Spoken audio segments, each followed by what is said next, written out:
हिंद महासागर में भारत ने तोड़ा चीन का मुंह। भारत ने हिंद महासागर में दिखाया चीन को अपनी ताकत का जलवा। भारत की ताकत देख चीन के छूटे पसीने। चीन ने बोला अब नहीं आऊंगा हिंद महासागर में। दोस्तों ये बात पूरी दुनिया से छिपी हुई नहीं है कि 2016 में डोकलाम के बाद चीनी नौसेना की गतिविधियां हिंद महासागर में भारत के आसपास बहुत ही ज्यादा बढ़ी है। लेकिन दुनिया के तमाम बड़े मिलिट्री एक्सपर्ट का एक ही व्यू है कि जो अब तक हुआ है वह बिल्कुल एक ट्रेलर है, पिक्चर तो अभी बाकी है। क्योंकि चीन बहुत ही ज्यादा बड़े लेवल पर हिंद महासागर में एक्टिव होने वाला है और आने वाले कुछ सालों में भारत के आसपास चीनी नौसेना की हैवी प्रेजेंस देखेंगे। और यह भी संभावना है कि जिस तरह से सरहद पर भारत चीन के सैनिकों की आए दिन झड़प होती रहती है, उसी तरह भारत और चीन की नौसेनाएं भी हिंद महासागर में टकराएगी। और इसके पीछे कई कारण भी है। दरअसल दोस्तों पिछले एक साल में भारतीय नौसेना की एक्टिविटी दक्षिणी चीन सागर में बहुत ही ज्यादा बढ़ी है। खासकर कि वियतनाम, जापान, अमेरिका और ऑस्ट्रेलिया के साथ मिलकर जो हम युद्धाभ्यास कर रहे हैं। और दक्षिणी चीन सागर को तो चीन का दरवाजा कहा जाता है। दक्षिणी चीन सागर तो चीन की दुखती रग है। ऐसे में चीन कभी भी नहीं चाहेगा कि भारत दक्षिणी चीन सागर में रहे। इसीलिए चीन की रणनीति यह है कि attack is the best defence, यानी कि भारत के खिलाफ हिंद महासागर में इतनी परेशानियां खड़ी कर दो कि भारत हिंद महासागर से ही ना निकल पाए। और उसकी शुरुआत हो चुकी है। दोस्तों मैं आपको बता दूं कि साल के शुरुआत में चीन की नौसेना संख्या बल के हिसाब से दुनिया की सबसे बड़ी नौसेना बन चुकी है। चीन की नौसेना के पास आज की तारीख में सबसे ज्यादा शिप है और भले ही उनकी क्वालिटी बेहतर ना हो, लेकिन भारत को परेशान करने के लिए वह काफी है। ऐसे में भारत के लिए समस्या यह है कि जल्द से जल्द चीन की इस रणनीति की काट करी जाए। अब आप पूछेंगे क्या भारत ऐसा कुछ कर रहा है? तो बिल्कुल, भारत यहां पर दो प्लान पर काम कर रहा है। पहला यह कि हम चीन की तरह ही भारी मात्रा में नए शिप का निर्माण कर रहे हैं, लेकिन हम एक दूसरे पहलू पर भी काम करना शुरू कर चुके हैं कि चीन की जो बड़ी संख्या में शिप है उन्हें डिस्ट्रॉय कर देना, वह भी हिंद महासागर में एंट्री लेने से पहले ही। इसको लेकर भी आज एक खबर आई है कि डीआरडीओ एक नई तरीके की खास मिसाइल पर काम कर रहा है।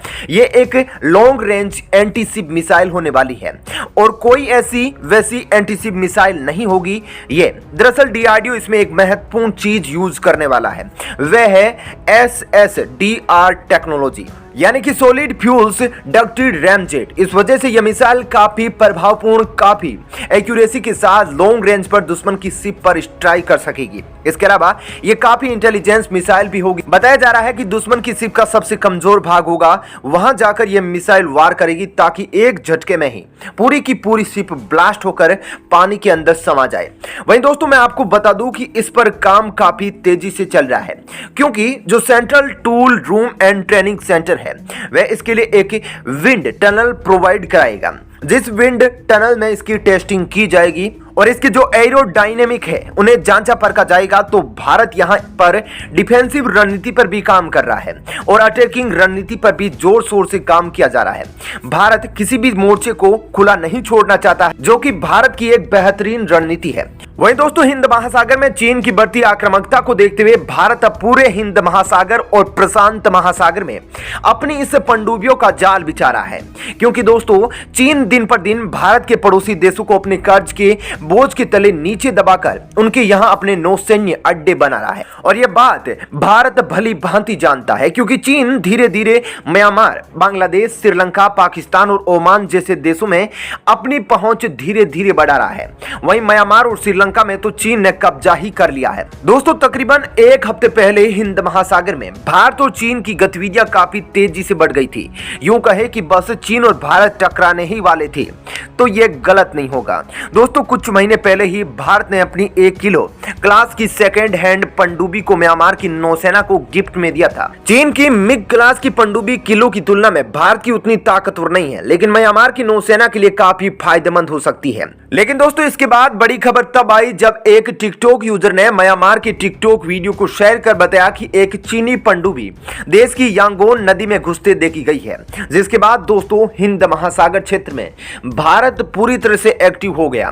दोस्तों म्यांमार में लोकतंत्र को कुचलने वाली सेना ने भारत से तो पनडुब्बी ली ही थी, बल्कि चीनी ड्रैगन से मिंग क्लास टाइप 035 की एक परंपरागत पनडुब्बी खरीदी है। इस पनडुब्बी को पिछले सप्ताह म्यांमार की नौसेना में शामिल कर लिया गया। इस दौरान म्यांमार का क्रूर सैन्य तानाशाह लीनियर जनरल मिंग आंग हलिंग भी मौजूद था। दोस्तों इससे पहले म्यांमार ने भारत से जब 1 किलो क्लास की पनडुब्बी ली थी, इस डील के बाद चीनी ड्रैगन भड़क उठा था और सरकारी भोंपू ग्लोबल टाइम्स ने भारत पर अपनी भड़ास भी निकाली थी। इस खरीद के बाद ग्लोबल टाइम्स ने म्यांमार और भारत सरकार की आलोचना की थी।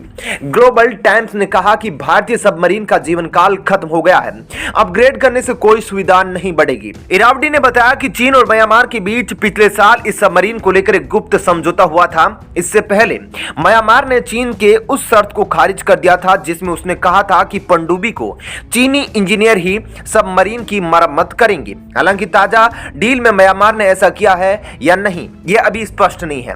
अब दोस्तों जैसे ही चीन ने म्यांमार के ऊपर यह दबाव डाला कि आपने भारत से पनडुब्बी कैसे खरीदी, इसके बाद म्यांमार के तानाशाह लीडर चीन के चमचे बन गए और चीन नाराज ना हो जाए तथा बंदूक और हथियार गोला बारूद म्यांमार को देना बंद ना कर दे। इसके लिए उन्होंने चीन के साथ एक गुप्त समझौता पहले ही कर लिया था ताकि चीन नाराज न हो और म्यांमार में चल रहे अपने प्रोजेक्ट बंद ना कर दे। अब दोस्तों ये देखने के बाद भारत भी म्यांमार को कुछ नहीं कह सकता, क्योंकि म्यांमार में इस वक्त सैन्य शासन है और वहां का तानाशाह लीडर पूरी तरह से चीन की गोद में जाकर बैठ चुका है। इसलिए दोस्तों अब भारत किसी के सामने बोलेगा नहीं, बल्कि अब सीधा ठोकेगा। दोस्तों भारत ने हिंद महासागर में चीन के द्वारा अगर कोई भी कदम बढ़ाया गया तो चीन को ठोकने की रणनीति अपना ली है। इसको देखते हुए भारत ने हाल ही में बहुत ही गुप्त तरीके से चीन के हिंद महासागर में एंटर करने के 3 दिन बाद ही अपनी न्यूक्लियर क्लास सबमरीन को बिना किसी खबरों के गुप्त तरीके से लॉन्च कर दिया, जिसके बाद किसी को यह भी नहीं पता चला कि वह पनडुब्बी आखिर है कहां। क्या वह म्यांमार के नजदीक है, क्या वह दक्षिणी चीन सागर में है, क्या वह चीन की सबमरीन का पीछा कर रही है, कोई नहीं जानता। दोस्तों भारत ने जो ये सबमरीन लॉन्च करी है, ये nuclear submarine Arihant class submarine है, जिसके तहत भारत को 4 अरिहंत क्लास सबमरीन बनानी पड़ी है, जिनमें से भारत अभी तक 3 बना चुका है। सबसे पहले भारत ने INS अरिहंत बनाई थी जिसका वजन 6000 टन था और ये न्यूक्लियर क्लास सबमरीन थी जिसको 2009 में लॉन्च किया गया था। इसको S2 सबमरीन भी कहा जाता है। जिसके बाद दोस्तों भारत ने अगली सबमरीन जो लॉन्च करनी है वह है INS अरिघाट, लेकिन लॉकडाउन वगैरह के चलते कोरोना के बढ़ते केसों को देखते हुए अभी इसको लॉन्च नहीं किया जा रहा है, क्योंकि दोस्तों जब इस पनडुब्बी को करना है तो उस वक्त नौसेना चाहिए, भारतीय रक्षा मंत्री इनमें से कोई प्रमुख सदस्य जरूर होता है। अभी ऐसे में अभी कोरोना के देखते हुए इसको लॉन्च को 1 महीने तक टाल दिया है। दोस्तों इसको S3 नाम से जाना जाता है। वहीं दोस्तों हाल ही में जो भारत ने गुप्त तरीके से लॉन्च करी है इसको S4 न्यूक्लियर सबमरीन के नाम से जाना जाता है। इसको गुप्त तरीके से लॉन्च किया गया है, इसी कारण इसका कोई भी नाम नहीं है, बस इतना पता है कि इसको लॉन्च कर दिया गया है।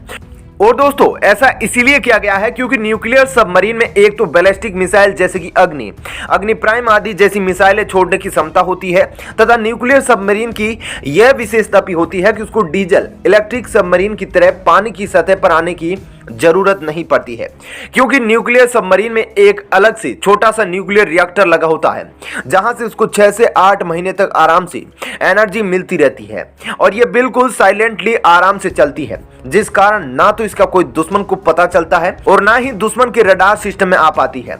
अब दोस्तों भारत एक के बाद एक न्यूक्लियर सबमरीन को लॉन्च इसलिए कर रहा है क्योंकि भारत चीन को हिंद महासागर में घुसने का मौका नहीं देना चाहता और यह बात अब चीन भी जानता है और पूरी दुनिया भी जानती है कि लद्दाख में जो टकराव हो रहा है वह हिंद महासागर में भी होगा, जहां चीन और भारत की पनडुब्बियां पानी के नीचे टकराव की स्थिति उत्पन्न करेगी।